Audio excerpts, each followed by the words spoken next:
field, the last 90 feet over there. There's something going on. This one a ground ball to first, hugs the line, the flip to first, and the inning is over. Boy, the defense was played very shifted well over in the outfield, but it doesn't come into play on the 3-1 put-out to end the top of the third.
World Baseball Classic Incorporated and may not be reproduced or retransmitted in any form, and the accounts and descriptions of this game may not be disseminated without express written consent. We are in the neighborhood. We certainly are. Ebbets Field, one of the most iconic ballparks, arenas, stadiums, whatever, in all of sports. From the Flatbush section here in Brooklyn, where the Dodgers played way back before moving to Los Angeles. But now baseball is back in a different capacity, of course. Major league teams and the Mets and the Yankees and other boroughs around here. But now it's the New York Penn League home of the New York Penn League Brooklyn Cyclones and the Mets minor league system. 1, 2, and 3 due up here for Brazil. Squaring to bunt, pops it up. And it falls foul off the bat of Gabriel Maciel, who grounded out to second base in his first at bat. And then it's Chirino and Reginatto. So the Dodgers played their final game at Ebbets Field nearly 59 years ago. It'll be 59 years ago on Saturday. But baseball returned, the opening of this ballpark with beautiful Coney Island as the backdrop. And in the summer, when the Brooklyn Cyclones are playing games here, I can only imagine the beehive of activity that's out here. This is just a wonderful setting for any ballpark, and especially minor league ballparks, because you go to a major league game and look, there's big leaguers there. There's future Hall of Famers to kind of keep your eye on. And while that can certainly be the case in the minor leagues too, sometimes it's more of a family fun sort of atmosphere, and you can't get much more fun than an amusement park beyond the left field wall. Or much more scenic, or much more historical,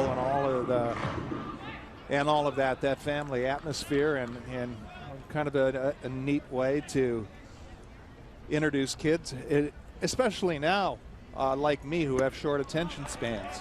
Yeah, I was a little upset that I had to pull you off the Soaring Eagle yesterday just to chit chat with some of the clubs, but you know, tall enough to ride the ride, you get on them. It works. Can't say that for some of our production crew. 1-2 pitches, line drive, base hit, right back up the middle. And Maciel is on base to lead things off here in the third.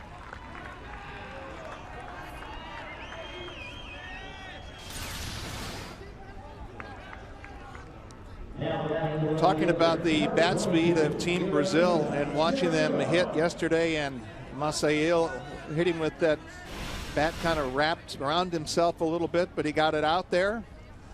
And that's one thing that Steve Finley was talking with his hitters about staying in the middle of the field, not trying to get too big, not trying to overswing. Stay aggressive. Runner goes. Throw down to second base is not in time. You know, and that's a play that is going to be there for Brazil when they get on base, is to put pressure on the catcher. As I mentioned last inning, that's kind of been the real last position to come together for them as a team and in its development.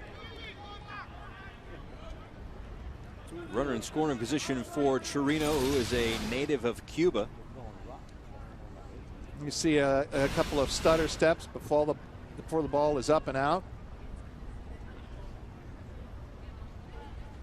Pops up the bunt. Fouls it away, 1-1. And listen, if you're Pakistan and you've only been playing baseball for 20 some odd years, or if you're a major league club, you get a guy on second base and a hitter squares to bunt, you got to do the fundamentals. You got to get the ball down. That's what Barry Larkin was talking about, that he teaches an aggressiveness, that he doesn't criticize mistakes if they're made with aggression. And interestingly enough, that Paul, as we were talking, the game of baseball in Brazil did not originate from American immigration. It was Japanese immigration back in the early 1900s. And it was largely played by the Japanese. Chop foul. And had really lost interest among the crowd, and baseball kind of minimized as a sport being played down there. Of course, so many people playing soccer, but it has been making a comeback, and there's been some cultural changes down in Brazil. Many of, I guess, almost over 2 million people are of Japanese descent down in Brazil. Yeah.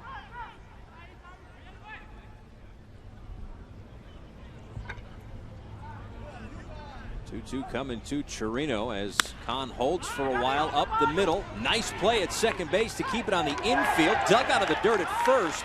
They don't get the out, but that's a nice job, because if that ball gets through, Brazil gets on the board. And if that ball gets by Ali at first, Brazil gets on the board.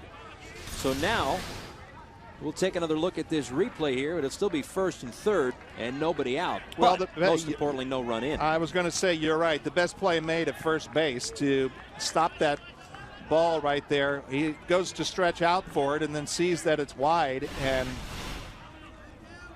you said that these guys grew up playing cricket, wearing gloves now, but they've got hands. They've got good hands. And that was not an easy play, going to his right up the middle for the second baseman, Fakir Hussein. They'll play the middle infield back. Nawaz, the third baseman, shifts back behind the third base bag as well. And a check on the runner at first, who's back safely. Go deep like your pops, man. Let's take a look at it again from the high home view, and you see it prevents us from going into center field, and that's where the real outstanding play is, to keep that ball from going over to the first base dugout, preventing a run. First and third for Leonardo Reginatto, who singled back in the first inning. He takes the ball in the dirt.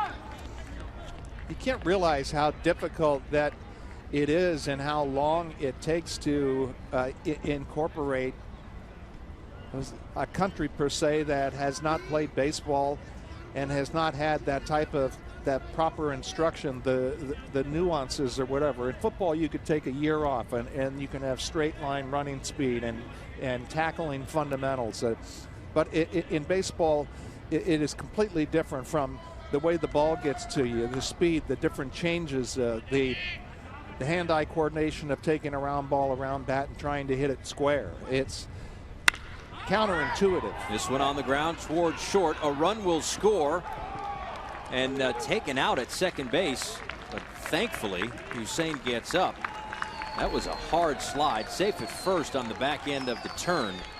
But I kept a close eye on Hussein, who went down hard at second base.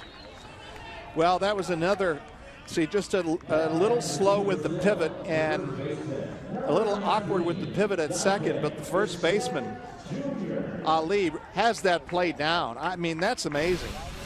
2 plays in a row, and that one was better than the previous one at first base. But a run scores on the fielder's choice as Reginatto just continues to produce for this club. He went 11 for 23. That's a .478 average in the World Baseball Classic qualifier and tournament back in 2012 and 13 as Dante Bichette fouls this one off and into the seats down the right field line. So Reginatto drives in a run on the fielder's choice, and it's 1-0 Brazil. Here's another look at the play. You see a little bit of the footwork lacking and getting the ball up and out, and kind of an awkward throwing motion. And he is right in the baseline too. Yep, completely clean.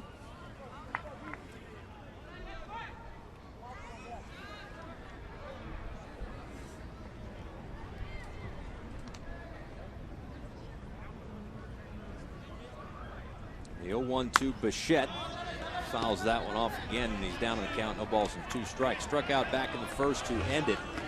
Once again, to go back to that play at second base for Hussein, you look at, again, a second baseman that's played probably much more baseball than Hussein. They're trying to avoid the runner, come across use the bag for protection. Exactly, and he did not. It's 90 feet, and he's 87 feet down the line. And also throwing the ball more sidearm, and I mentioned, and you can't help mention a lot of these things. Line shot, fair ball down the right field line. This one will roll toward the corner. Reginatto takes a turn around third. He's coming in to score. Bichette heads to third, and he is in there safely. Brazil is up 2-0.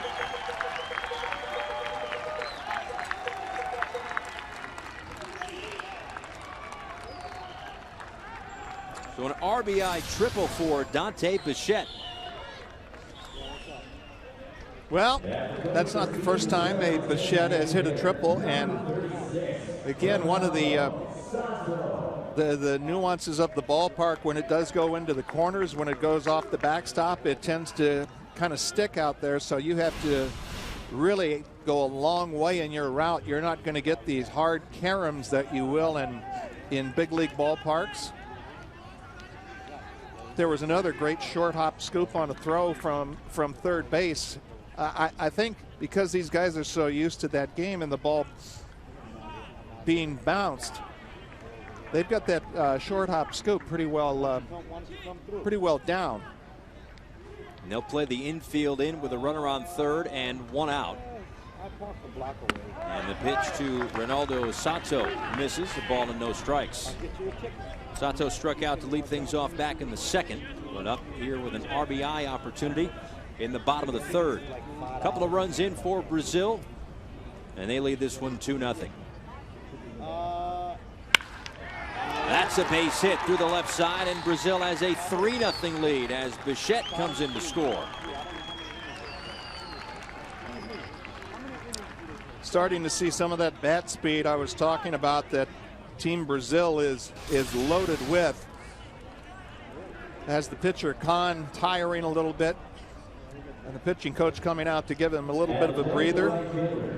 That little kind of half slider, baby cutter that he is throwing has started to come up in the strike zone. Well, he had 29 pitches coming into this inning. He's at 46 right now as the pitching coach John Golding goes out to talk with him. And speaking of pitching coaches, is another situation where in talking with the manager Saeed Fakhar Ali Shah yesterday, said they don't have a professional pitching coach in Pakistan. So another thing that he mentioned too, and certainly he knows these players a heck of a lot more than we do. He said if we had a professional pitching coach and 100 of our best pitchers within a couple of months, if they were working together every day, within a couple of months, we would see pitchers in AAA here in the United States. And the reason being because of the game that they grew up playing. And how their shoulders are so strong by having to throw over the top without bending the elbow at all, that there already are good building blocks of body strength and arm strength from which to build from. 1-0 coming to one. Carlos Muniz on the ground toward third. They get the out at second, and they turn the double play. But 3 runs come in for Brazil. A double play prevents further damage. We are through 3 here in Brooklyn, and Brazil is up 3-0.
World Baseball Classic Qualifier with Joe McGray. Now Paul Severino here at MCU Park in Brooklyn, New York.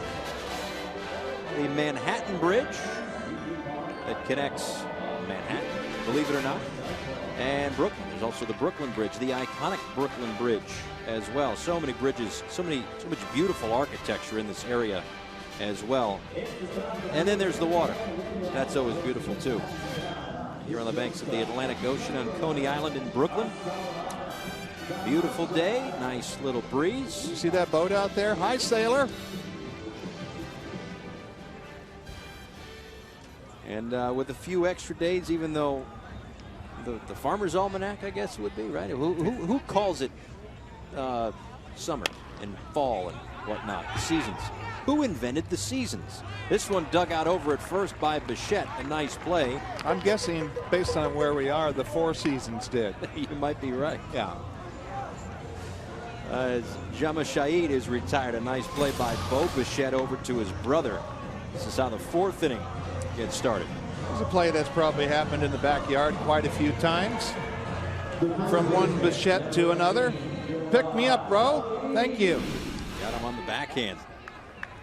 And it was Dante Bichette's RBI triple in the bottom of the 3rd that started the scoring. Brazil with a 3-0 lead as Jawad Ali takes a called strike. Well, Jean Thome has been nothing if not efficient. Just 28 pitches to this point. He had a 7-pitch 3rd inning and a nice play over there on the slide. High throw. Big Bro unable to bail out his brother. But again, those are the little nuances of baseball. As you're running down the first base line, and you're always taught, first thing you do, you touch first base, you make 1 step to the right in foul territory, then you can pass the bag as much as you want. But he may have twisted an ankle over there at first.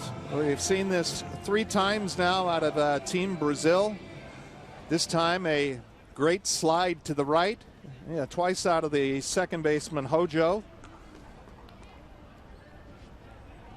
Big Bro picked him up last time. That time he wasn't big enough. And Jawad Ali, who is one of the more accomplished hitters in this lineup, is down, and the training staff comes out to check on him. Looked like he twisted that ankle there. Got a little excited on that high throw. The plate was right in front of him, and took that step or two towards second base, and that makes him a live runner, as it were. That's why Joe was yelling, "Tag him, tag him." It looked like Bichette couldn't get a handle on the ball either. That was a realization that, ow, my ankle hurts, and then, oh, yes, I've got to get back to first. Yeah. Training staff heads back, and it looks like Ali is going to stay in this ball game. So he reaches on an E6.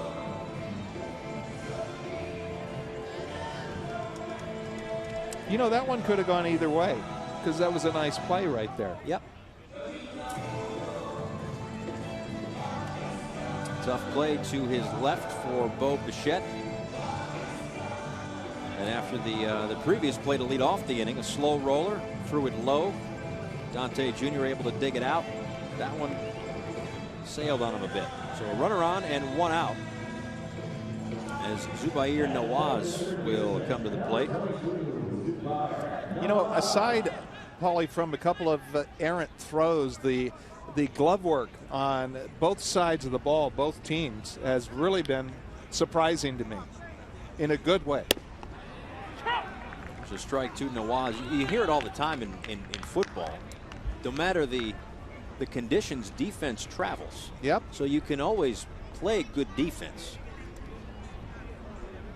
one would assume.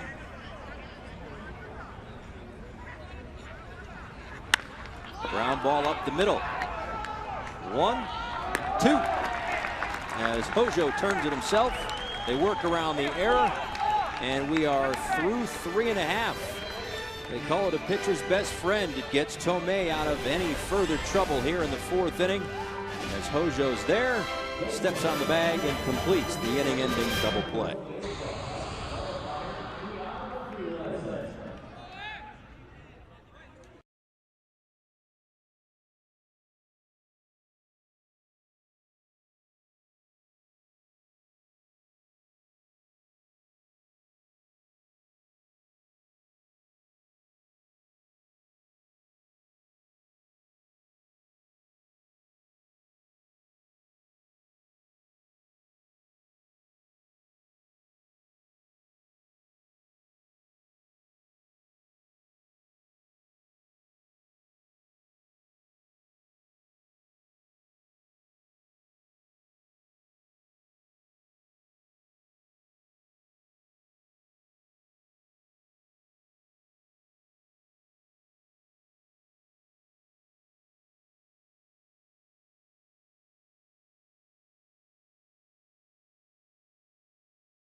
Just to walk through some of the pitch limitations, you can't pitch more than 2 consecutive days. If a pitcher throws 30 or more, he's got to rest for at least a day.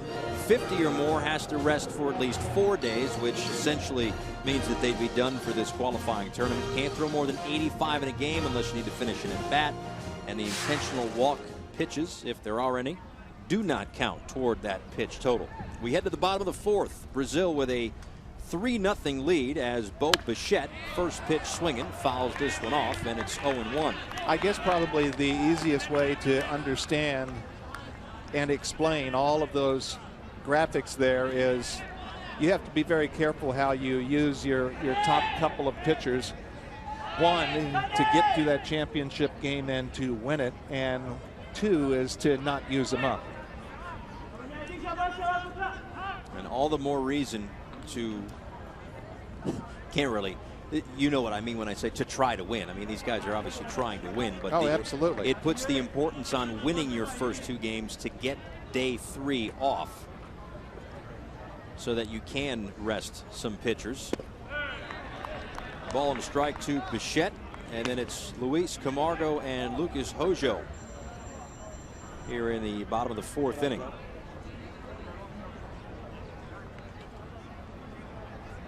And I would also venture to guess that different teams may have different strategies when it comes to starting pitchers. In a case like a team like Brazil, or excuse me, for Pakistan, they're probably going to go with their best guy out of the gate, knowing that they've got to shut down some tough Brazil bats. As they should, but right. I have to tell you that that enthusiasm and that passion has really played. These guys have, I mean, are just playing incredibly hard and hustling, and I've been really impressed by some of the athletic plays that they've made that aren't easy plays. The short hop scoops, handling of a ball in the outfield with the twisting wind in right field. 2-2, misses and the count runs full. But I guess what I'm saying is, I did the qualifier in Mexico back in March, and for Team Mexico, they were far and away the most favored team there. So they didn't use their quote-unquote ace in their first 2 games. They waited for that winner-take-all qualifying and emptied final. the bucket with him. Exactly. This one lined down the right field line, but it is foul and into the Brazil bullpen. So it's difficult to play that way, to play 3 or 4 days in advance. But you have to take your chance. I guess that if that's your strategy, you use your guy, because that's the thing. Even if you win your first 2 games, that's what the modified double elimination means. It's not a double elimination. You have to lose twice and you're out. A team can win. It's a ground ball toward third. Long throw across the diamond, and it goes into the dugout. So a dead ball, and Bichette will head to second base on a throw that was unable to be dug out by Jawad Ali.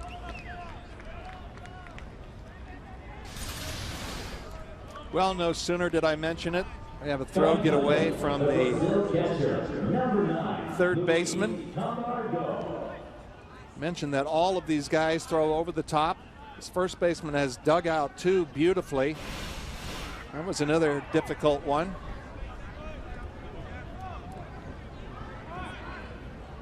So runner on second is Bo Bichette after the E5, and that brings up Luis Camargo, who walked, so far the only walk issued by Khan.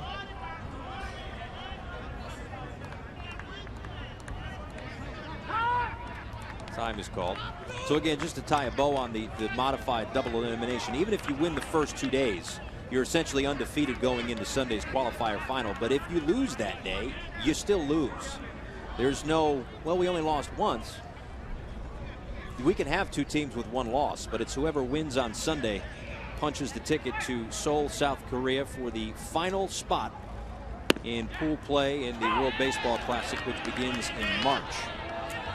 You know, so you would have to do some serious scouting if you think that you had your best pitcher to save him for the final game. You imagine, say the Dodgers, hey, we're going to roll out Clayton Kershaw in game 4. Right. We're going to save him for game 4.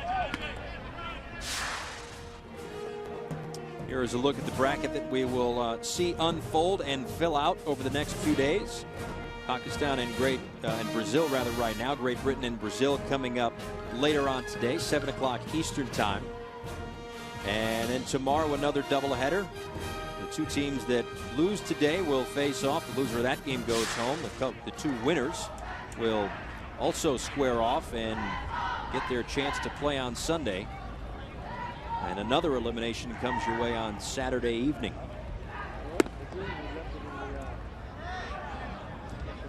And misses to Camargo. That seems to be the one go-to pitch that Kahn has used. It is kind of that cutter slider hybrid. Some have smaller break. Some have a little bit larger one. This one going on the outside part of the plate. And with that type of pitch, I don't think he's accomplished enough to be taking those type of chances on that side of the plate, because the ball, as you saw, broke right into the middle. And that's really not a place for us pitchers to ever try to live. It's not where you're going to make your money. This will be pitch number 60 coming up for Kahn. And given the fact that he's gone over 50, he needs at least 4 days of rest. So as we were just talking about the pitch restrictions, this pretty much does it for him in this tournament. Runner goes, chopped up the middle. Nice play behind the second base bag, and the throw to get the out. And once again, a nice play up the middle saves a run. That is an amazing effort by Jamachaid, going back behind the second base bag for out number 1. Well, we were talking about the hand-eye and the footwork. You see the runner going, and look how quick his feet and hands are working in unison. And just the body balance took him a while to get the handle. And he also had a high hop to negotiate with. So just the reactions that you can see, the athletic ability really shine through. Infield in for Hojo. And he hits it through a drawn-in infield for an RBI and the base hit as Bichette scores and makes it 4-0 Brazil. Yeah, it's the turf, just to go back to that nice play up the middle by Jamachaid a moment ago. It's the field turf with that sort of rubbery bounce. But I almost wonder if on that play up the middle that hit the lip between the grass and the turf, the grass and the dirt, if you will. This one didn't hit much of anything, just goes up the middle for a base hit. And it's 4-0 Brazil. You know, Paul, I didn't make my way out into fair territory because everyone was taking batting practice, and knowing if that's just painted from green to the, you know, the clay covered dirt. But oftentimes, you know, you see that, you know, with the big men or the guys that have the quick hands or the bat speed, that second bounce has an accelerating bounce, almost like it wants to just find another gear. And that high hop on the previous play by Jamachaid was just beautiful all the way around. 3 different components of great athletic skill. Well, for the moment, it kept a run off the board, but not long after, Hojo with the base hit. So now 4-0 Brazil as Maciel squares to bunt, and this one rolls foul. A ball and a strike. Maciel is 1 for 2 today. Singled, stole a base, and scored a run back in the 3rd. And it's something to keep in mind, although that one was clearly foul, but just mentioning again because we will see it through this qualifier, is the ball that starts in fair territory going down the line will always stay in fair territory. It will not roll foul, just because how the infield lines are canted.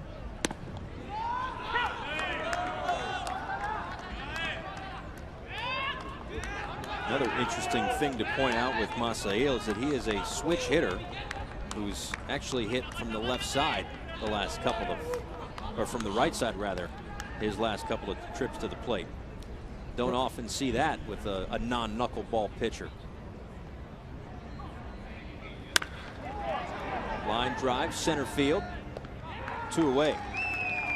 You know, and with Maciel, it reminds me of that old story. There was a great Pittsburgh scout by the name of Howie Hake, who in the Sandlots of Panama found this catcher, Manny Sanguillen, who became an outstanding player with the Pittsburgh Pirates, and he sent a scouting report out. He said, I saw this guy that's going to be a great major league player. He's a switch hitter. The only problem is he hits right-handed against the righties and left-handed against the lefties. You do not see that very often. Iriat Chirino singled in his last trip, steps in with a runner on, 2 outs here, bottom 4. Runner goes on the ground towards second, and the throw to first for the out, and that'll do it. But Brazil tacks on another run. They lead this one 4-0 as we head to the top of the 5th here in Brooklyn.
This is a shot that I took with my iPhone of our director, Jason Lobb, earlier this morning.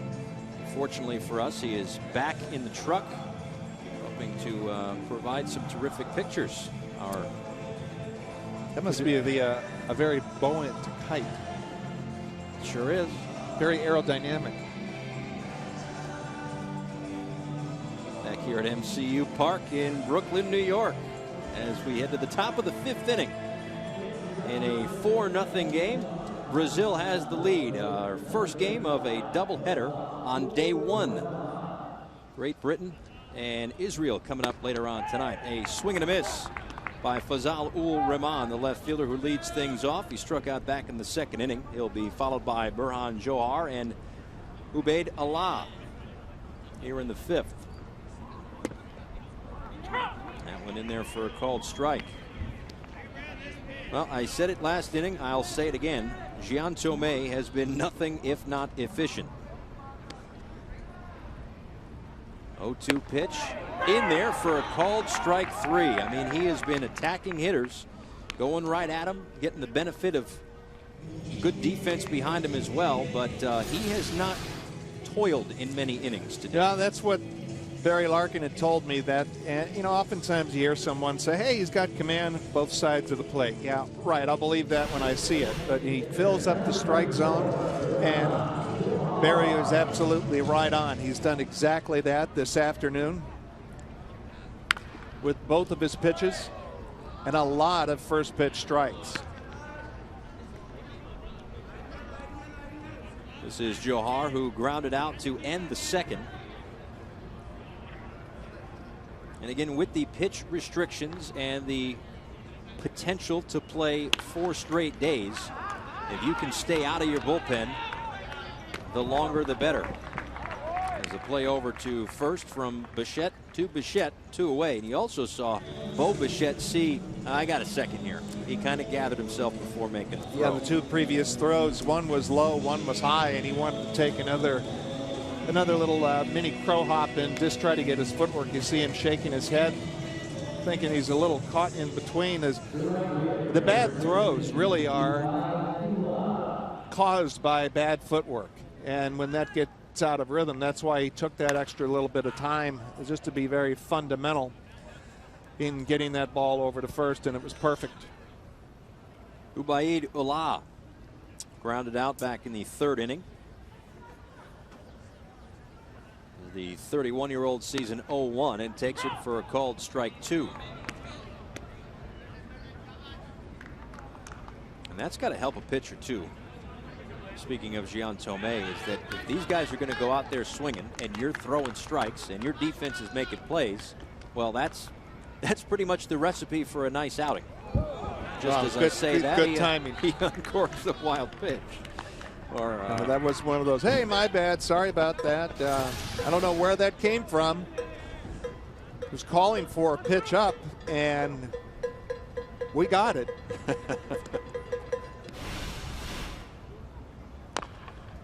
This one is chopped foul. Count remains a ball and 2 strikes. 3 strikeouts so far this afternoon for Tomé, as Hassanullah is out in the Pakistan bullpen, with Khan at 66 pitches through 4 innings.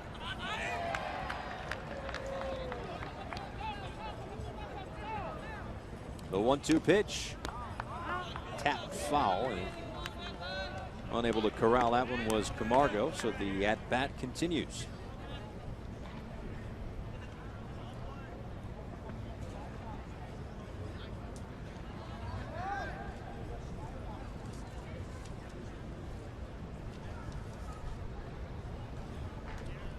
Troy Hawkins there, the pitching coach. He's got to be pleased with what he's seen from Gian Tomé. A couple of strikeouts in the 5th, 4 on the afternoon. It is a 4-0 lead for Team Brazil as we head to the bottom of the 5th here in Brooklyn.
Take you back to the 2013 World Baseball Classic qualifier. It was actually in 2012, in fact, but it was Panama and Brazil. And in Panama City, Brazil goes in and beats the homestanding Panama and wins the qualifier to head to the 2013 World Baseball Classic. Of course, they didn't win any games, unfortunately, in pool play, so they had to qualify yet again. And here in their opener of this qualifier in 2016 for the 17 tournament, they've got a 4-0 lead heading to the bottom of the 5th inning. But once again, back as the skipper, the man on the right, the Hall of Famer Barry Larkin. You know, and he really has had a lot to do with how the style of baseball has been played in Brazil. He's been working with them for the last 8 seasons, and there's been kind of a change in the way that they go about playing. It used to be more of a Japanese style where there'd be a lot more breaking balls, and pitchers would tend to nibble a little bit more as opposed to be more aggressive and try to fill up the strike zone, and a lot more of a running game, emphasis on power. Hard ground ball towards second base, but an easy play for Hussein, and Leonardo Reginatto is retired for the first out here in the 5th. That'll bring up Dante Bichette Jr., who tripled home a run in his last at-bat to get the scoring started. So that's kind of unique in the parallels of these two teams in Saeed Gohara Shah, the father of the manager of Team Pakistan. Basically volunteered his own land to build a baseball field and introduce baseball to that country. Barry has spent a lot of time, 8 years as I mentioned, and really kind of changed the way baseball is played in Brazil. Yeah, they're trying to grow the game. From the numbers that we got, only about 3,500 of the 205 million Brazilians play organized baseball. But legendary baseball scout Andres Reiner believes that baseball in Brazil's got great potential. He's the one that oversaw the construction on a 29-acre baseball academy for the Tampa Bay Rays. It's about 4 hours outside Sao Paulo, which is its biggest city, Brazil's biggest city. So again, yeah, I remember when he there. did that, and when the commitment was made that the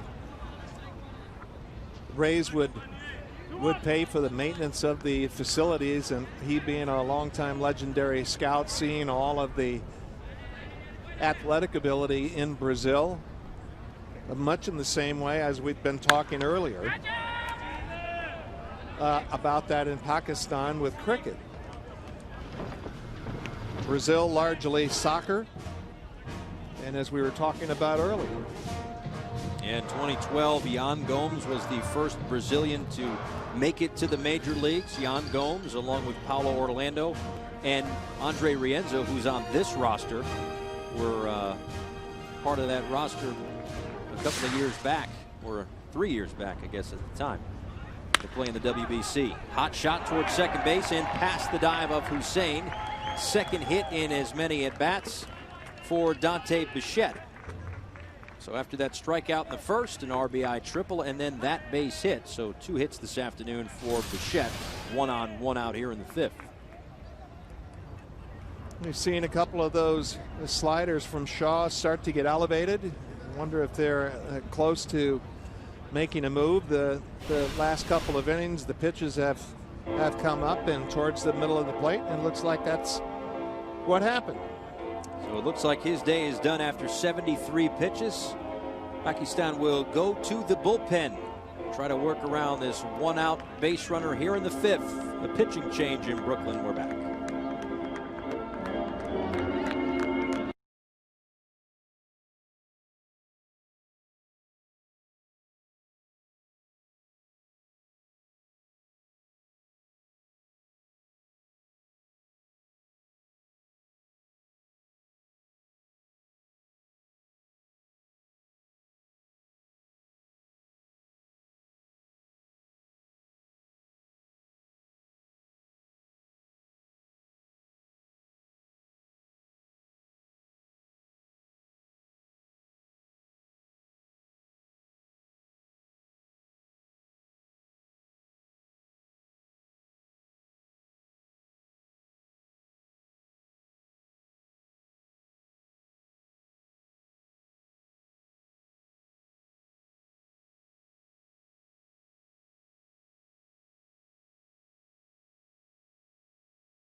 Hassan Ullah takes over for Inayat Ullah Khan, who worked the first 4 1/3 innings.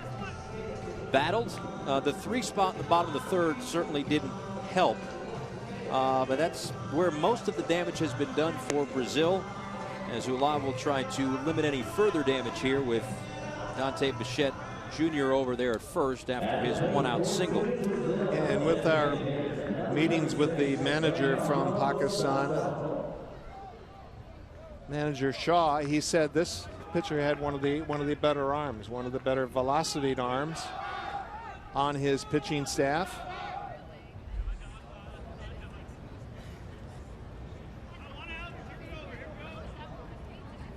So Ronaldo Sato, who singled home a run back in the 3rd, digs in, checks his swing, and it's 1-0.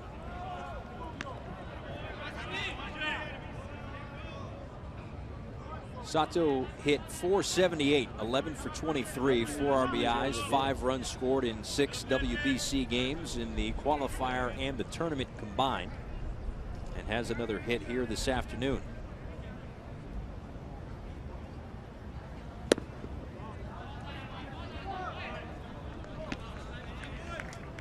But overall, what was your takeaway from Khan?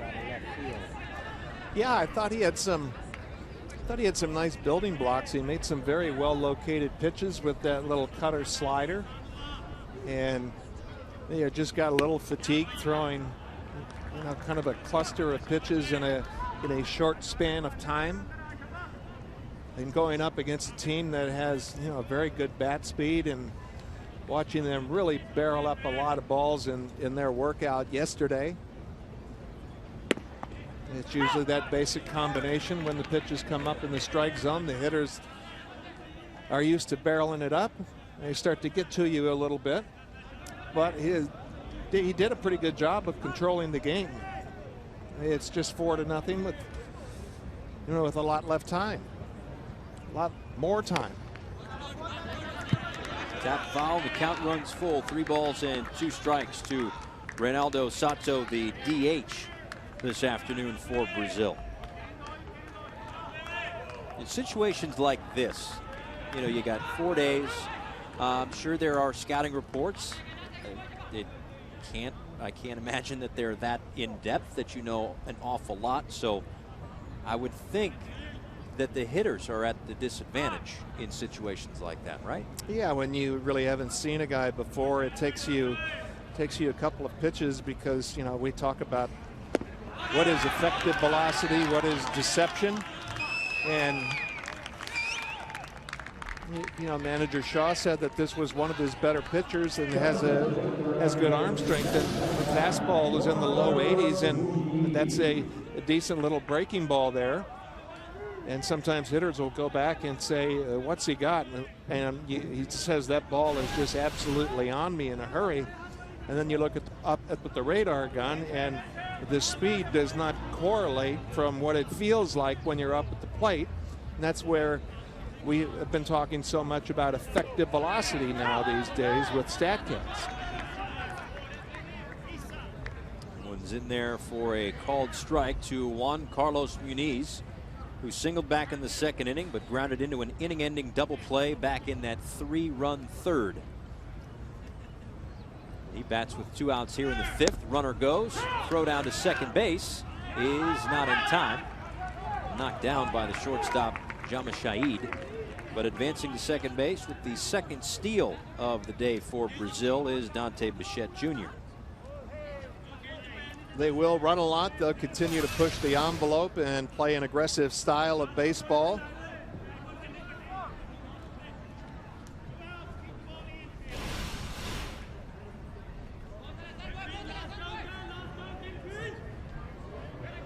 The 0-2 in the air towards center field. Line shot, and that is over the head of Zohar, who was playing in. This one goes all the way to the wall, and it just stops there at the wall. Being waved around 3rd. Here comes the throw. Not in time. It's an inside the park home run for Juan Carlos Muniz, and it's a 6-0 lead for Brazil.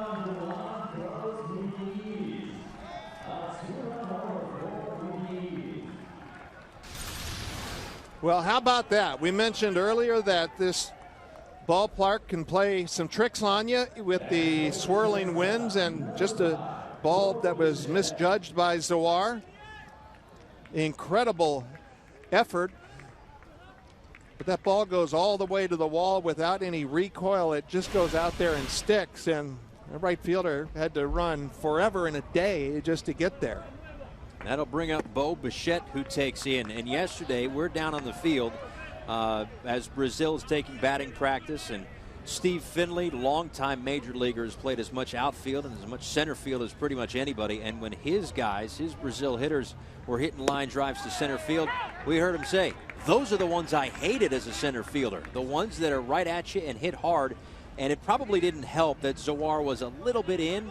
But that's a situation where that's a tough play regardless. Yeah, sometimes it can be knuckling and not just going out there in a perfectly true flight. It can be knuckling. A lot of times I've seen balls that just completely curve and veer, and a lot of folks think that's because of the maple bats, but just a tremendous effort. But once that ball got by Zoar, it was touch 'em all. And the ball lost just enough speed as it got to the wall that it just pretty much stuck at the bottom of that wall. So the right fielder, Allah, had to make a long run to get there. And by that time, Muniz scored on his first WBC home run of the inside the park variety. And it's now 6-0 Brazil here in the bottom of the 5th inning.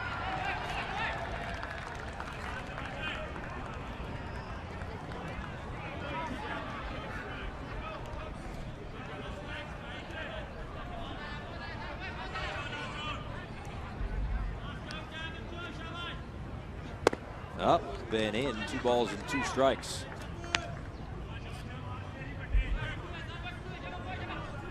Like Gulab varying his arm angle a little bit there.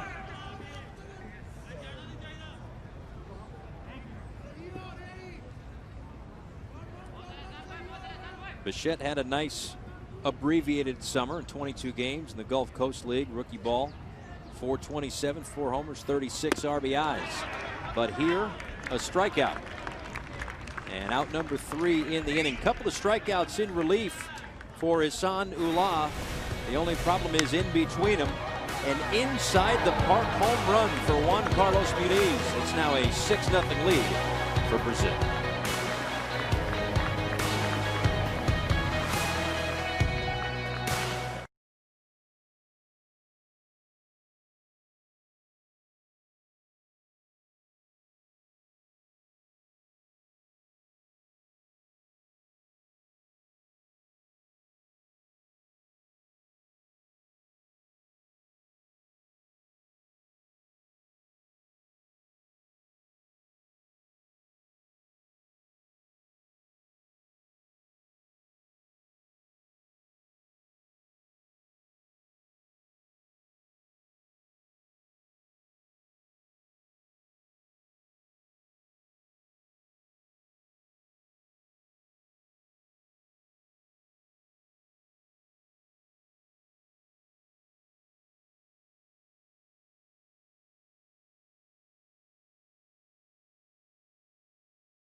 In New York on Coney Island, Paul Severino and Joe McGrain.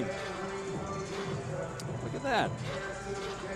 It's our producer Ben Friedfeld and tape producer Michael Trainer on their boats out there. This is my way of saying thanks for the hard work, boys. Anyway. Well, I guess that means their work is over.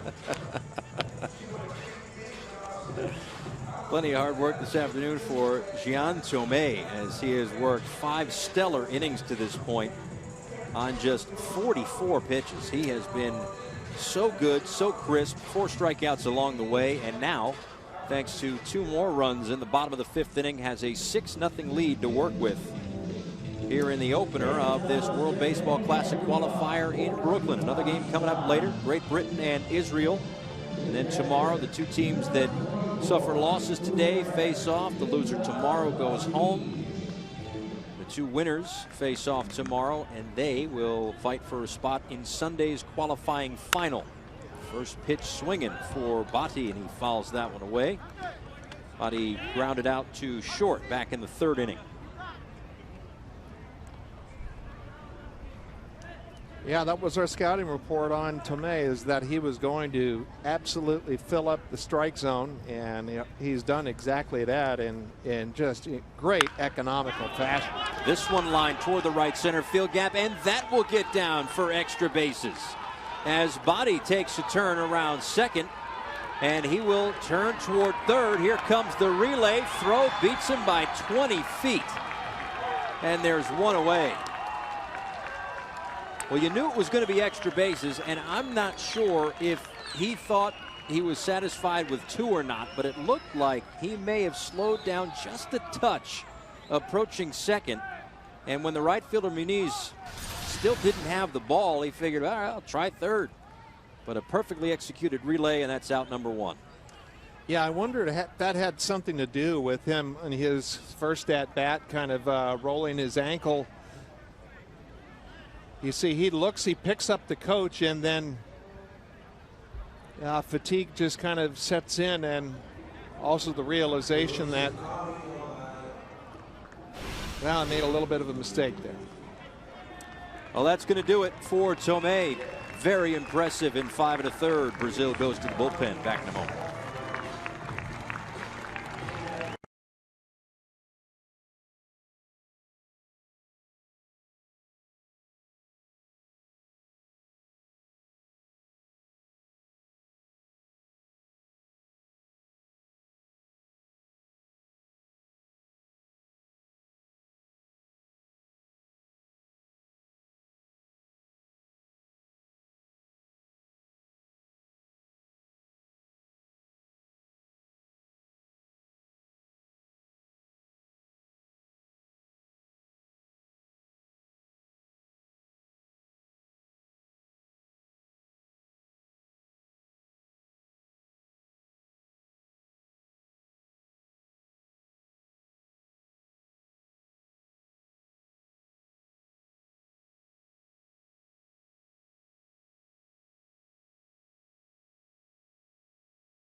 Brazil with a 6-0 lead.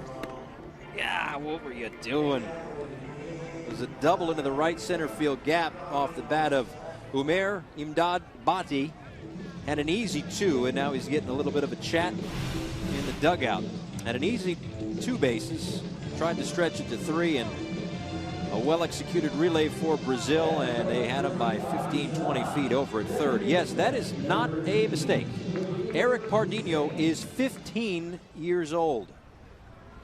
Well, they say baseball is starting to turn into a young man's game, but this is getting ridiculous. Talked to Barry before the game yesterday, and he said we've got a guy who's 15 years old who throws 94 miles an hour. Wow. And here he is.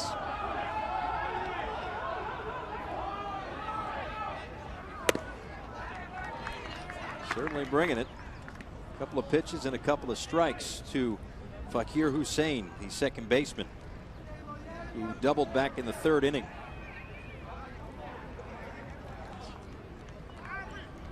I mean, you just look at him close up. This is a Brazilian that's not even shaving yet. Just 5'8", 165 pounds.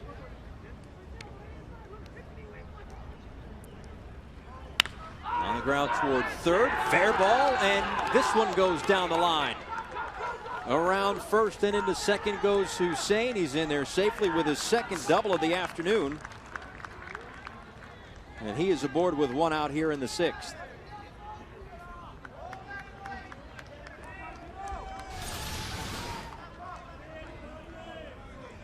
Just a little bit of a change up, or looked to be like a breaking ball that backed up, and after blowing that fastball by him and facing the bottom of the order. Youth is a wonderful thing sometimes, but with the experience, I think he could have handled that sequence a little differently. First pitch to Zawar is fouled away, and it's 0-1. Zawar singled in the first, kind of got caught off of first base after a drop third strike by the next batter, Jama Shaid, and also grounded out to first, so he is 1 for 2. And also in the bottom half of the fifth inning was in center field when the Muniz inside the park home run went over his head. So he has certainly been in the middle of some interesting plays this afternoon. A tough play defensively nonetheless, but looks to atone for that right here, and takes a ball 1-2.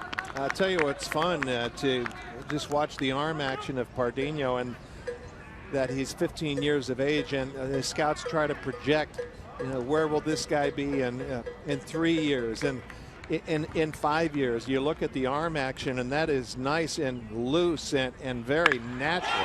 This one is hit well toward right, but the wind may have knocked that one down a little bit. We knew that was going to be the case. That ball sounded good off the bat, and I thought for sure that it was going to be a bit of an adventure for Muniz out and right, and he was just in his tracks to make the play two away. A lot of people say the pitcher's best friend is the double play, and sometimes I think it's that atom ball when you make a mistake in the middle of the plate and it's hit hard right at someone. So now it's Arsalan Jamashaid who struck out and grounded out 0 for 2, and he takes upstairs a ball and no strikes. Take a look at the outfield defense by Chirino in left, Maciel in center, and Muniz in right. There's a lot of green space behind those guys for sure. Yeah, you just look at the size, 5'8", 132 pounds, and you've got a guy on the hill who's 15 and throwing in the 90s, and shifting kind of the order of the day, and this is just back to the old days of seeing a little guy up at the plate and moving the outfield in. Yep. Be a 1-0. Runner bluffs off the second, with no advance. And it's now 2-0.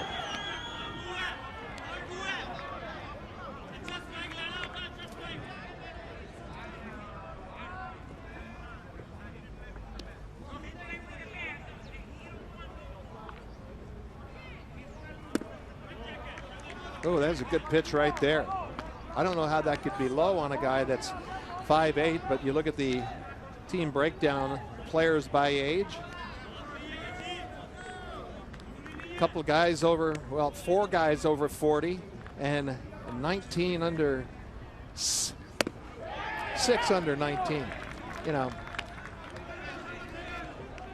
6 of one, half a dozen of the other. Yeah, pretty much just butchered that graphic. You can't win them all. But if you can read, you probably do pretty well with it. The 3-1. Tap foul. Count runs full. 3 balls and 2 strikes. I mean, you made it to the major league, a first-round draft pick, made it to the major leagues, started Game 7 of a World Series. When you were 15 years old, how hard did you throw? Not even close to this kid. Around 80 miles an hour, maybe. Wow.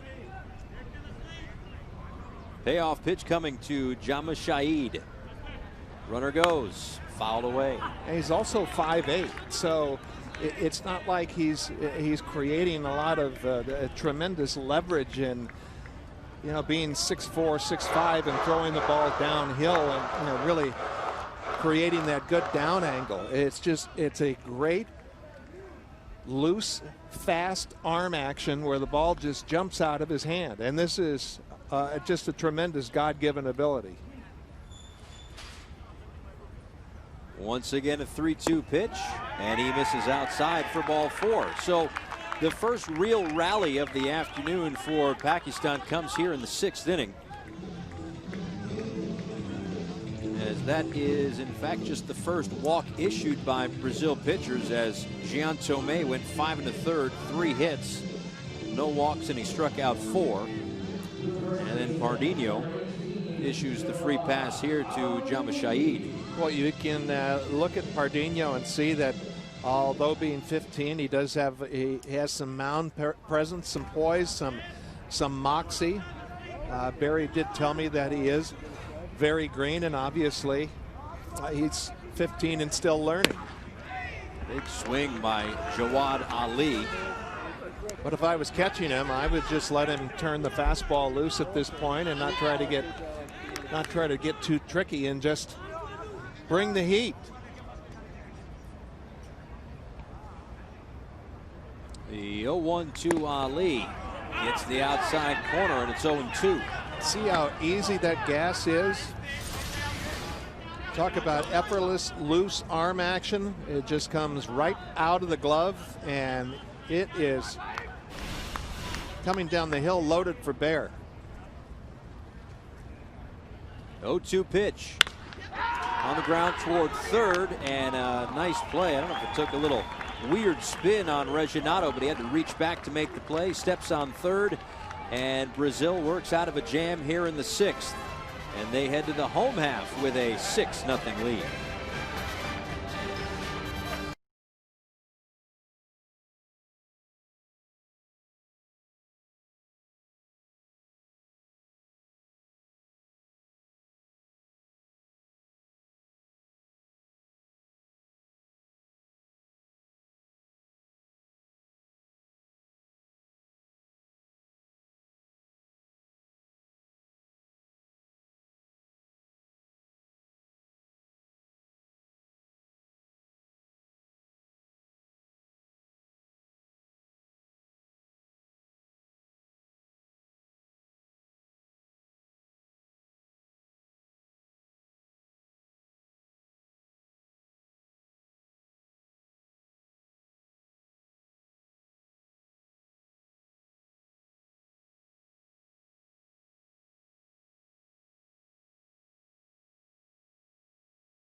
Advances out of this qualifier. over the next 4 days, will punch a ticket to Seoul, South Korea in March and play in Pool B play against Chinese Taipei, Korea, and the Kingdom of the Netherlands. So that's coming up. First round of the 2017 World Baseball Classic. Underway next March. So that is a pool that's in South Korea. That's Pool B. Pool A is in Tokyo. Pool C is in Miami, and Pool D is in Guadalajara. You made the long trip to Taiwan, was it, a few years back? Taichung, Taiwan. Yeah, it was an awesome experience. Very well attended. Yeah, there is certainly something to these international baseball tournaments. Obviously, the World Baseball Classic is heading into its 4th go-around, as it were. A couple of times that Japan won. They won the first 2 World Baseball Classic titles, and then the Dominican Republic, the reigning champs, just running through the competition the last time around. So it's been fun to watch. It's been fun to be a part of. Don't get me wrong, it's early mornings to get up and watch the pool play over in Asia, but it's certainly well worth it. You know, I've been very surprised, pleasantly surprised at the crispness of this game. Just 2 errors, just the incredible passion and effort on both sides of the ball. We've talked about Pakistan being, relatively new to baseball, and the subtleties, the nuances of it, but you can definitely see a lot of promise in their athletic skills as they continue to go forward. Enthusiasm is not a problem on this team. No, not at all. Not at all. The 2-1 pitch coming, fought off, and a little looping foul ball into the glove of the third baseman Zabir Nawaz for out number 1 as Luis Camargo is retired. And then it's Lucas Hojo due up next. He'll be followed by Gabriel Maciel.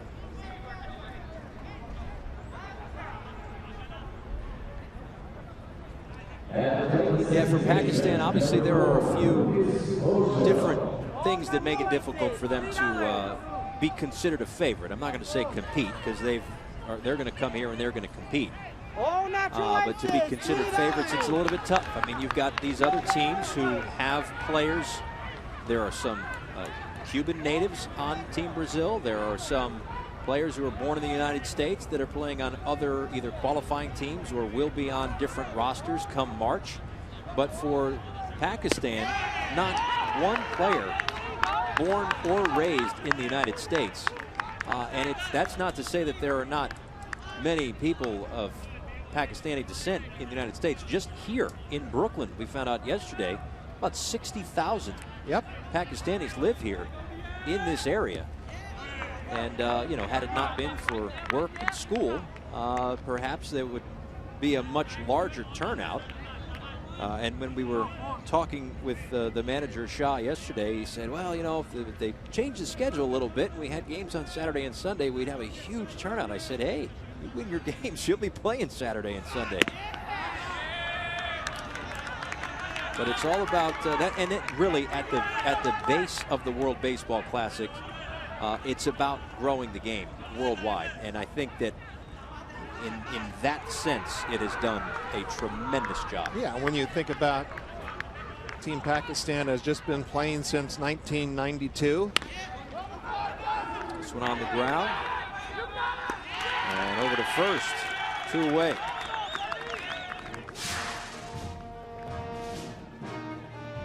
Hey, you look at just how Major League Baseball has been split up. About 27.5% of players born outside the United States. 18 countries and territories have been represented, and the Seattle Mariners, most in baseball, with 13 foreign-born players. Seattle Mariners, of course, they've always had, or it seems like it, they've always had, obviously, Ichiro and many others right now. Iwakuma, I mean, an Asian feel to that roster as well. I know part of it could be that it's a close trip back home for some of those players from Japan.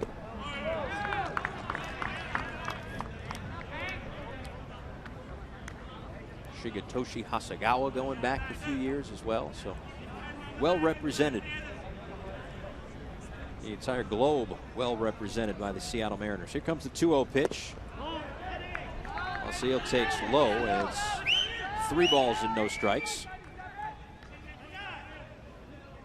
See guys working on footwork and getting set, ready to go. Yeah, that's just the basics of a pitching motion, of developing a balance point and getting on that back leg, having your weight on the back leg, and transferring from the back leg to the front leg and where that arm position should be. And I mentioned that so many times that the main sport is cricket, that the bowler actually, which is symbolically the guy that is the pitcher, has a large running start and can only throw overhand without bending his elbow. So, they already have very strong shoulder muscles and the ability to create speed from the ground up, but it's just learning the baseball delivery. And that's something that we were actually talking about with manager Shaw, that a scout had said that after a guy has been doing a certain motion for 21 years of age, that you can't change him. That's in his muscle memory, and he wasn't exactly buying that, and I can understand where he's coming from. Runner goes. Throw to second is not in time. Yeah, that's something that's been automatic all day, and mentioned that the catching position is a tough part of their development, and not only just trying to develop the pitching motion, but the proper mechanics behind the plate. Second stolen base of the afternoon for Maciel. And he moves into scoring position for Iriat Chirino, who's 1 for 3 this afternoon. Singled back in the 3rd. Knocked down and able to find it rather quickly is Bati, and no advance. But to finish that thought on what we were seeing down in the bullpen down the left field line, one of the coaches, Peter Durkovic, working with the relief pitchers, they do not have back home in Pakistan, they don't have a professional pitching coach. So they are not getting as much instruction as certainly we do in the United States, or even in Brazil, which is still relatively, I don't want to say new to the game, but certainly doesn't have a huge contingency in the major leagues. They're working at getting there for sure, and manager Barry Larkin is doing what he can to make sure that happens. Yeah, Paul, I was just talking about in the last half inning about their 15-year-old pitcher Pardinho, who's 15 years of age and has a beautiful major league looking arm action. And that's a pitching coach with Pakistan that's just trying to teach the very basics of a pitching delivery. And mentioned that they have plenty of athletes, but that is just something to, pardon the expression, completely foreign to them as far as what their deliveries have been with the sport that they're used to playing. And that's the thing. I mean, we talk about it all the time. The importance of a major league pitcher to repeat his mechanics to be effective.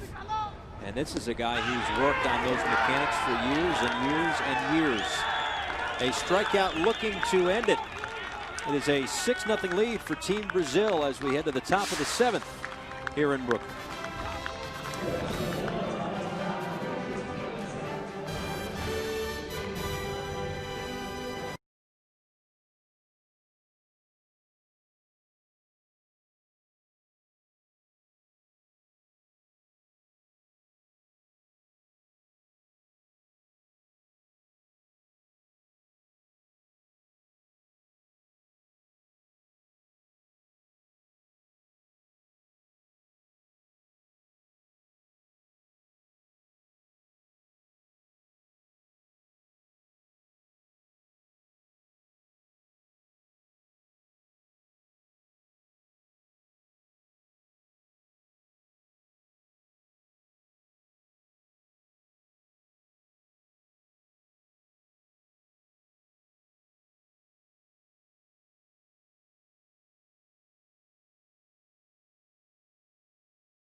In the top half of the 7th inning, Paul Severino, Joe McGrain with you. New backstop for Team Brazil as Luis Paz takes over, member of the Los Angeles Dodgers organization. And Edilson Batista takes over on the mound. He's in the Boston Red Sox system. So a completely new battery here for Team Brazil, which holds a 6-0 lead heading to the 7th inning. The first game of 6 over the course of the next 4 days here in Brooklyn. The final World Baseball Classic qualifier. Whoever should advance from this qualifying bracket will head to Seoul, South Korea for pool play in March. Well, the last pitcher for Brazil, Pardinho, was 15, and while I was butchering that graphic of the age breakdown of Team Brazil, we go from 15 to a 19-year-old left-hander in Batista. Edilson Batista. He's getting so old on the mound. 4, 5, and 6 due up for Team Pakistan as Zubair Nawaz leads things off, and then it's Rahman and Gohara here in the 7th. Ball and no strikes. For Nawaz, grounded out in the 2nd inning and grounded into a double play to end the 4th.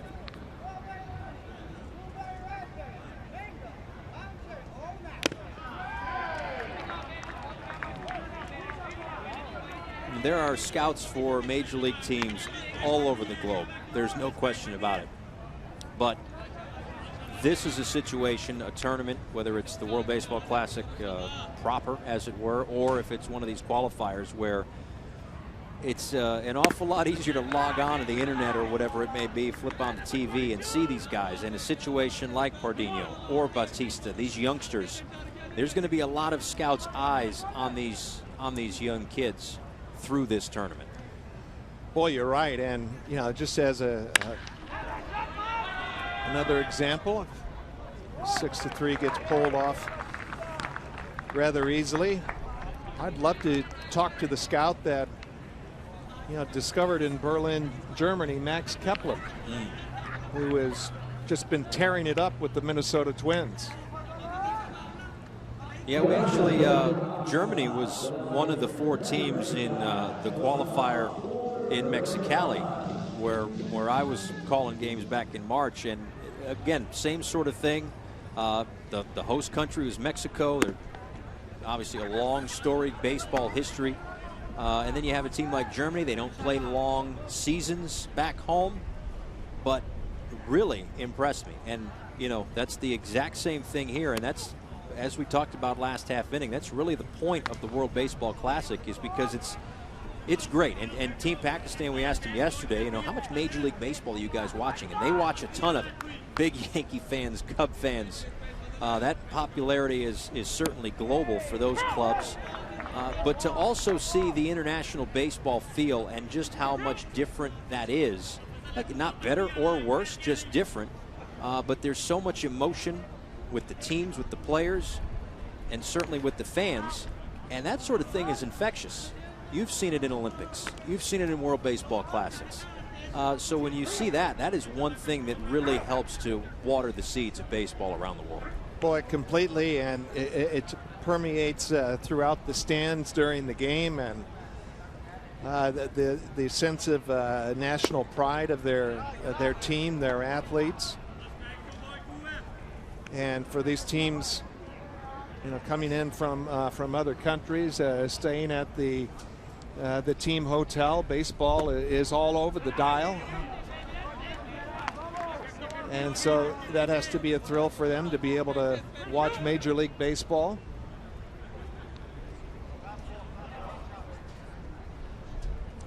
Payoff pitch coming to Fazal-ul-Rahman, who takes outside and draws the walk. So that walk to go along with a couple of strikeouts this afternoon, but he is aboard with 1 out here in the 7th inning. First walk issued for Batista, the second batter faced, but second walk overall issued by Brazil pitching this afternoon.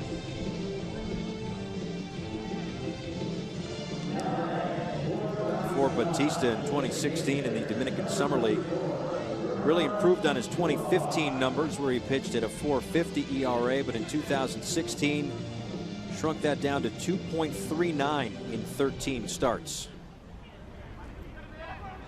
Well, you look at his leg kick, and it may be a little more abbreviated out of the stretch. He does kind of have that Aroldis Chapman type look and timing mechanism where that knee and toe, just that toe points straight down and that knee comes up. And one thing missing is the 100-mile-an-hour fastball. But you can see some of that similarity.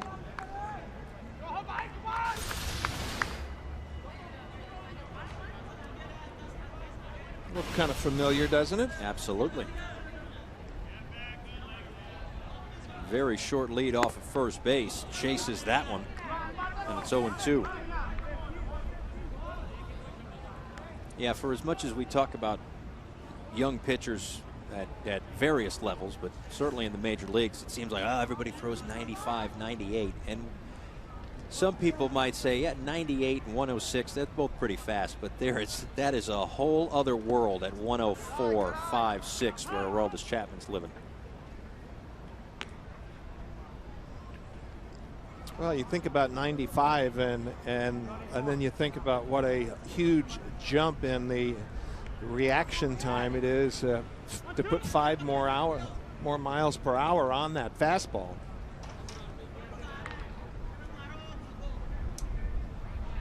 Ramon off of first. Here comes the 1-2 pitch to Gohara. Just misses. 2 balls and 2 strikes. Pinch hitter Adnan Butt is on deck for Team Pakistan.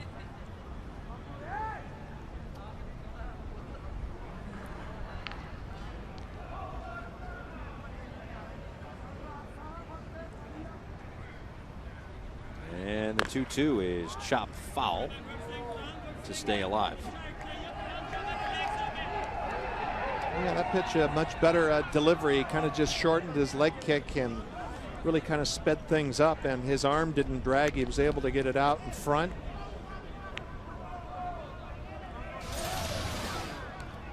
A little bit shorter, and you see how there's a lot more extension out front, and that's what you're looking for. Fouled it straight back, just missed that one. Count remains 2-2. Yeah, 6'3", 210 for Batista. You consider that a pitcher's body, right? Long and lean. Yeah, pretty much.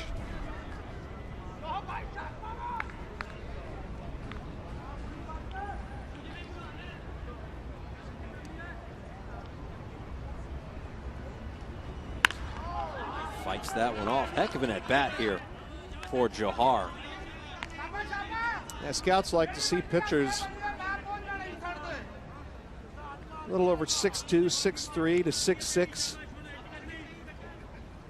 And obviously when you start getting up that high, sometimes it takes a little bit longer to develop that delivery to kind of time all of those levers and everything. But the idea is to use the 10-inch mound to your advantage. On the ground, and it gets past Hojo into right field. Wasn't going to be an easy play.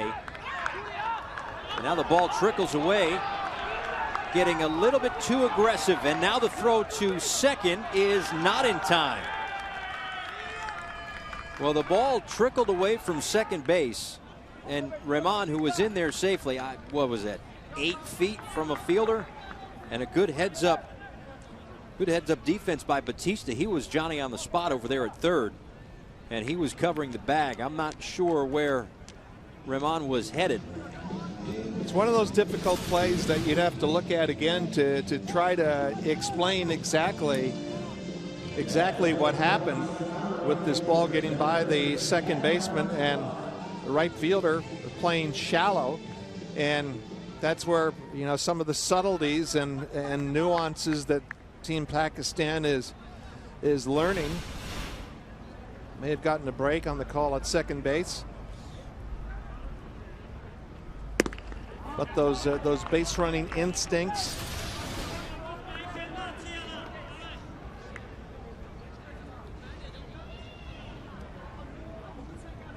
as he's what, halfway between second and third before that throw is made, and the throw it to second was also accurate, but just a second too late. Yeah, when do you see the pitcher in that position blistering a ball to second base? Yeah. Weird, huh? Yeah, and he was waiting there. He was waiting at third. As the pitching coach LaTroy Hawkins will head out to the mound. Yeah, Batista was waiting at third base, so it wasn't like it was a foot race to the bag between the runner and the pitcher and that nobody was covering. But questionable base running, I suppose, for Team Pakistan, as the 37-year-old Adnan Butt will take over, pinch hit rather. LaTroy Hawkins may have lost his shades on the way back to the dugout after a quick little chat with Batista. Yeah, I got to keep those, very important. Bright day.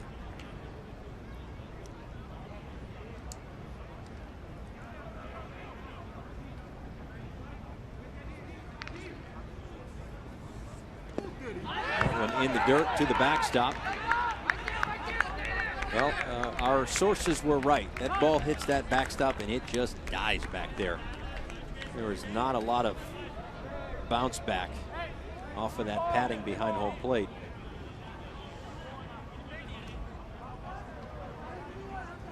I think Butt thought that might have been ball 4. He's being recalled. But it was just ball 3.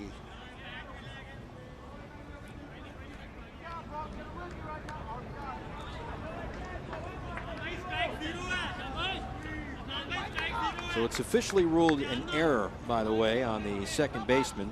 That's how Gohara reached. He is now over at third. That one is ball 4, and it'll be first and third with 2 outs here in the second.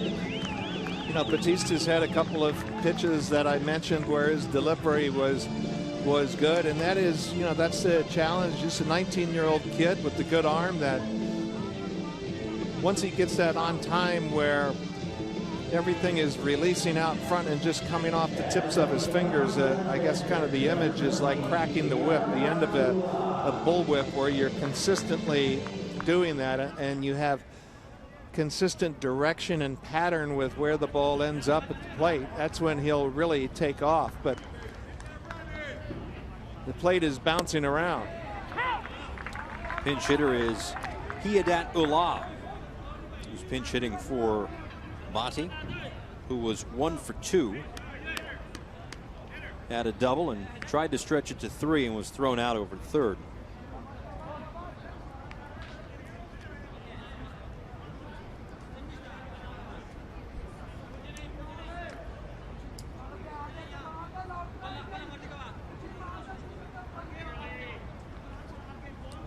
Back-to-back innings with rallies, albeit with 2 outs for Pakistan. A chopper towards second, and the inning is over. So for the second consecutive inning, Team Pakistan leaves a couple of runners on base. They trail it 6-0 as we stretch in Brooklyn.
grain with you. Brazil got on the board in the third inning as Dante Bichette had himself an RBI triple. That made it a 2-0 Brazil lead. Next batter was Ronaldo Sato, who brought home Bichette to cap that 3-run third inning. They scored 1 in the fourth and then 2 more in the fifth thanks to this swing of the bat. As Juan Carlos Muniz with a line drive to center field, rolled to the wall, kind of stuck there, and inside the park home run, and it's a 6-0 lead for Brazil as we head to the bottom half of the 7th inning here at MCU Park. So time running out here for Team Pakistan as it's another inning of work for Ihsan Ullah. Boy, as we mentioned, throughout this game, you can see really, flashes of great athletic ability for this team. Some of the subtleties, some of the nuances that they're learning. Of course, Team Brazil a little bit further down the line and getting some outstanding instruction, but the Pakistanis have really played with a tremendous amount of enthusiasm and passion and really as a team. A couple of the defensive changes after the pinch hitters in the top half of the inning. Adnan Butt goes out to right field and Hidayat Ullah takes over behind home plate. 3, 4, and 5 due up for Team Brazil here in the bottom of the 7th inning. Looking to add to a 6-0 lead. Leonardo Reginatto, who's already reached a couple of times, takes outside. Ball 1. He'll be followed by Dante Bichette Jr. and Ronaldo Sato. Reginatto, who had 11 hits in the World Baseball Classic qualifier and tournament a few years back, has already added to that total today. This one on the ground towards short, bobbled, and he'll reach on what is sure to be an E6. Well, you could see that ball was hit right off the end of the bat, and I was thinking that was going to be a lot of trouble for either the third baseman or the shortstop, because that had a lot of cue spin on it, and you can see it was just twisting. And you take a lot of fungo practice, and guys are not used to seeing the ball spin like that. The other thing is that Nawaz, the third baseman, I think you're always taught, right, as a third baseman, to go get whatever you can get. And it looked like just at the last second he kind of, I think he saw the spin on it. He said, "You can have that one." You can have that one. So Nawaz pulled off, and then Jama Shahid bobbled it. But this is reason number 387 why I'm not an official scorer. That was ruled a hit.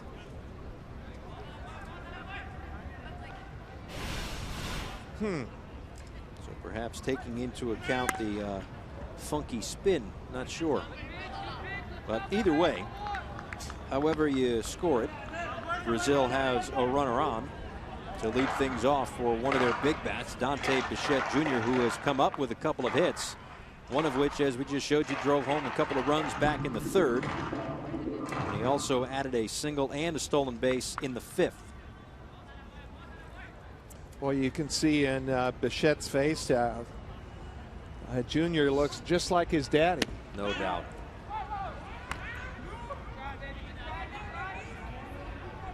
Maybe not anymore. There's Dante right there. 274 career home runs, a 4-time All-Star. Dante's got a couple of sons in this game, of course. Dante at the plate, and Bo Bichette, who's manning shortstop and hitting 7th for this club.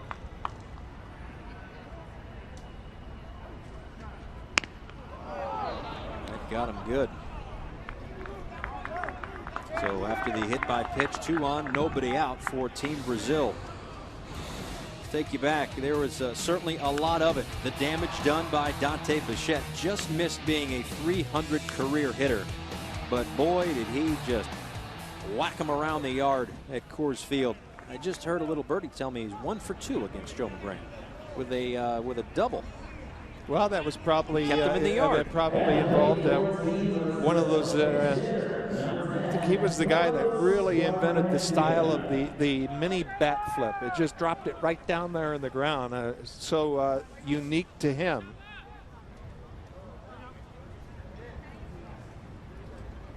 the Blake Street Bombers back in the day over at Coors Field. This one misses to the pinch hitter, Carlos Garmendia, who pinch hits for Reynaldo Sato.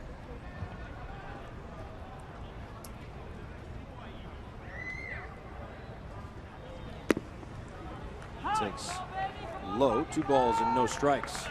Before being pinch hit for, Sato struck out twice, but added an RBI single in that 3-run 3rd inning.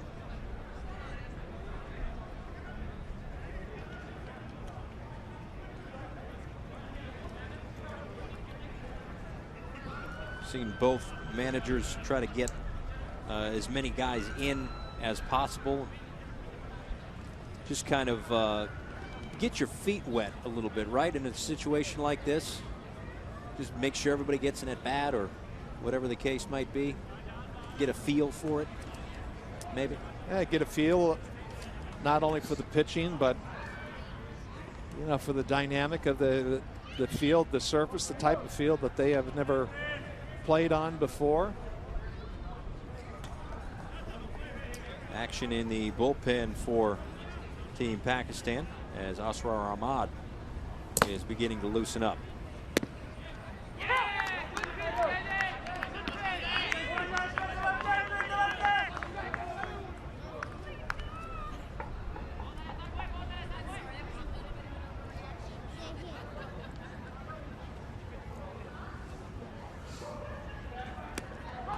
Misses outside and trickles to the backstop, so both runners move up into scoring position with nobody out here in the bottom of the 7th inning. So between that and a 3-1 count coming to the Miami native Carlos Garmendia, Brazil's got a chance to tack on to this 6-0 lead, and Pakistan will now play the infield in.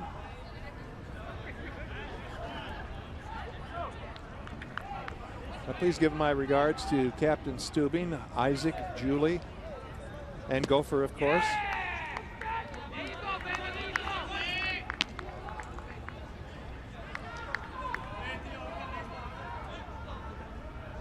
And the infield is playing in for Team Pakistan on the infield, the outfield at normal depth. The 3-2 pitch misses outside, and the bases will be loaded.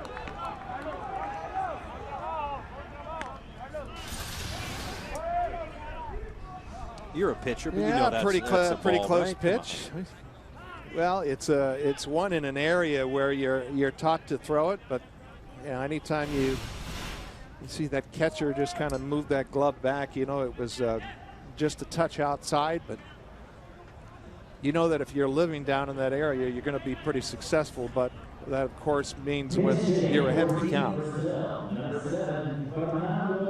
Another pinch hitter here as Fernando Luciano takes over, and he comes up in a big spot here in the 7th inning with the bases loaded. And we should tell you that if he connects on a home run here, just if he does, it would be 4 runs. That would make it 10-0, and that would implement the early termination rule. It's a little bit different, obviously, than major leagues where they don't even worry about that sort of thing, but it's different depending on the innings and the score. If it's a 15-run spread after 5, it's an early termination. If it's 10 after 7, it's an early termination. This is a chopper toward third, the throw to first, and in there safely, beating it out, and a run comes in to score. I was wondering if there was the tag up high before he was able to touch first base, but that's such a difficult call for the umpire, and I think that's what the argument's going to be. It looked like there was a tag before he reached first base. The umpire really relies on that bang-bang play on sound on the pop of the glove and where his foot hits. Unless, because there was contact, and it looked like there was contact before the foot hit the bag, but unless he was tagged out with the forearm or tagged with the forearm as opposed to the glove.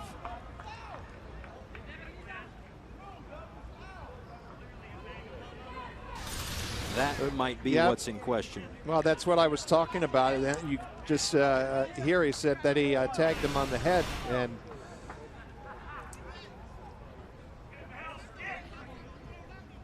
That was one of the coaches, in fact, the pitching coach, John Golding, going out to chat with the first base umpire, Andrew Higgins.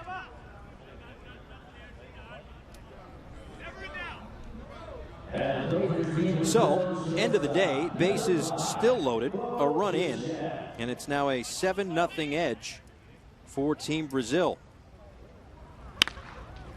This one on the ground toward third. They come home to get one spin and throw. That's all they'll get, but it cuts off another run for Brazil, keeps the bases loaded, and there's one away. yeah, that was a crisp little play there with a ball hit hard to the third baseman. And the catcher just doing a quick little spin and an accurate throw inside the baseline. Almost able to turn off a very difficult play. It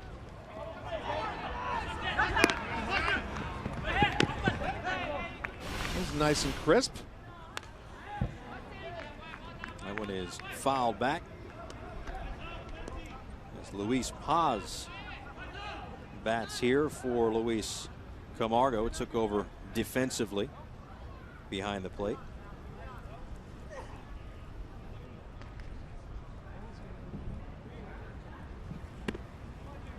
And now that one misses.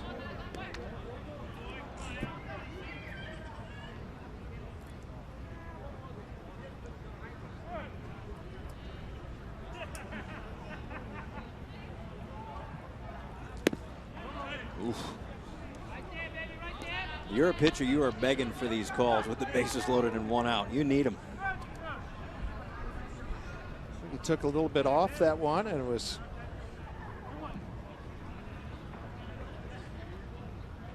right in the middle. That one not so much. Count runs to 3 balls and a strike. And nowhere to put Luis Paz. So as Ula ties his shoelace and gets a mini meeting on the mound with the infielders, we'll reset the base runners for you. Garmendia is at third base. He reached on a walk. Muniz is over at second. He reached on that throwing error that also drove in a run. And Luciano is on first after the fielder's choice.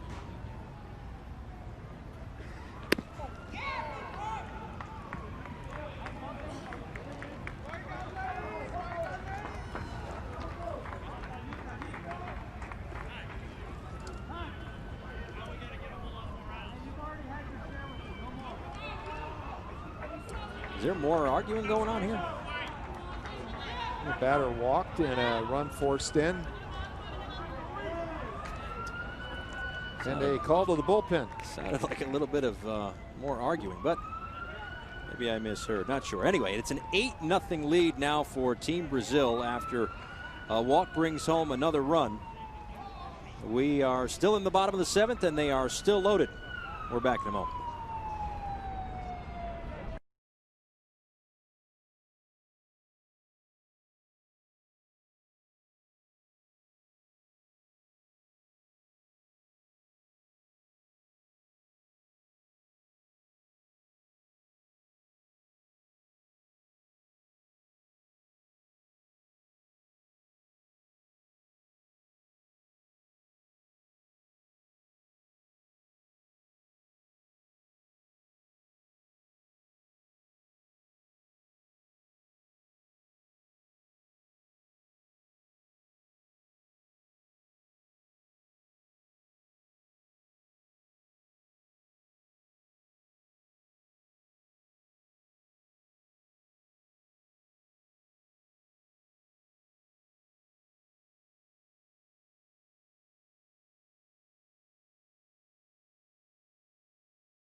Illustrate these early termination rules a bit further.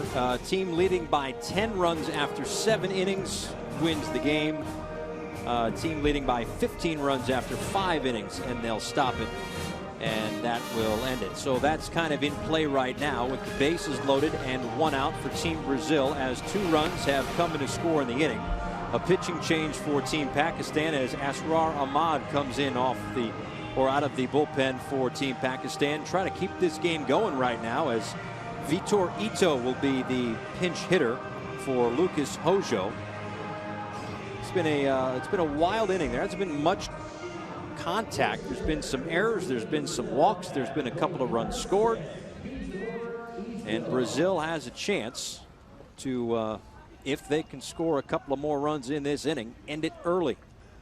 You know, it hasn't been, one of those games because you see some of the raw skills of the Pakistani players, but it's just been kind of learning the subtleties and the nuances that have got themselves into this type of situation where they've got so far behind.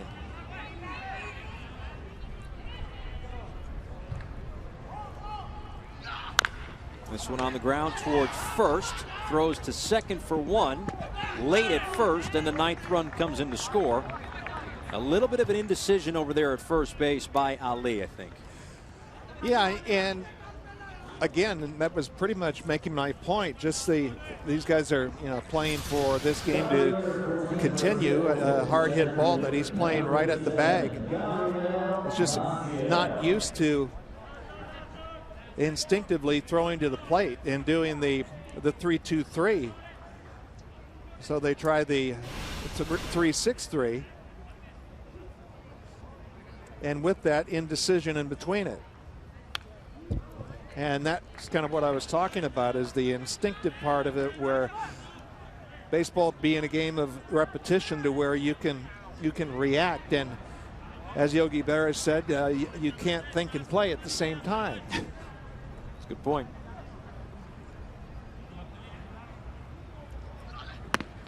That one misses upstairs to Gabriel Maciel, who has been to the plate 4 times today, but 3 official at-bats as he walked back in the 6th. Also singled, stole a base, and scored back in the 3rd. This one a line drive, base hit up the middle, and that will do it for Team Brazil. That's their 10th run.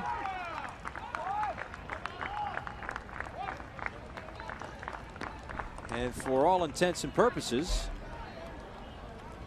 should end the game. Although it looks like a bit of confusion here. And yeah, that should for be the first time in a while, I don't think I was the one at the forefront of it. So that's the game-winning single up the middle for Maciel, and a 10-0 early termination victory for Team Brazil. This is how it ended, with a base hit up the middle, just out of the reach of Ahmad.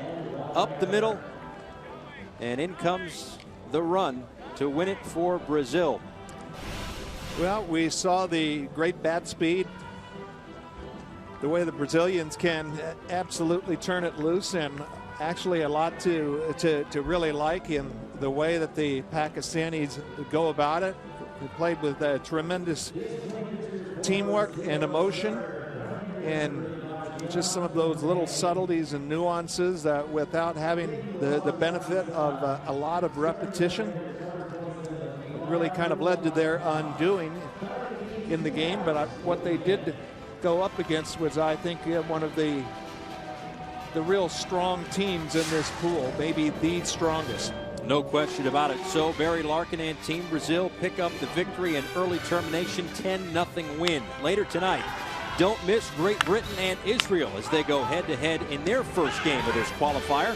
For Joe McGrain and our entire crew, I'm Paul Severino saying goodbye for now. Thanks for watching our coverage of the 2017 World Baseball Classic Qualifier from Brooklyn.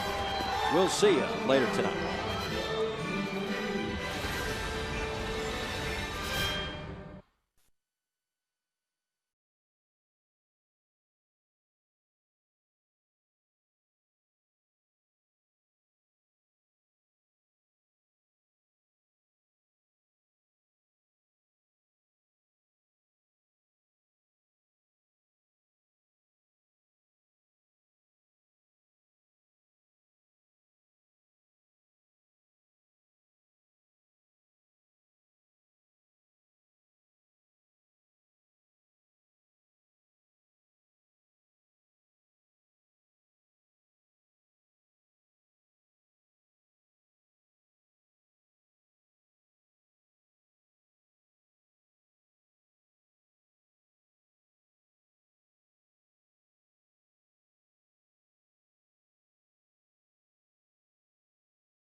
I'm gifting Gope, Major League Baseball player.